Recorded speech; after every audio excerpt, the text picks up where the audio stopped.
Question is, find the 60th term of the AP 8, 10, 12, 14 and so on if it total has 60 terms and hence find the sum of its last 10 digits.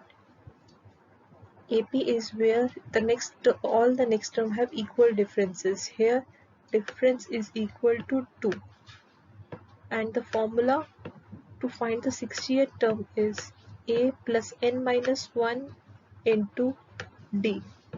A is A, that is first term, and difference is 2, and we have to find the 60th term, that means 60 minus 1 59, and the 60th term will come out to be 8 plus 59 into 2, that is 126. Now we have to find the sum of last 10 digits, that is 51st digit to 60th digit. Now we'll find the 51st digit with the similar formula, same formula. Now 8 plus 51st digit means 51 minus 1 will be n minus 1, that is 50 into difference is 2, so it will be 108. Well, 51st digit will be 108 and sum of last 10 terms will be 5 into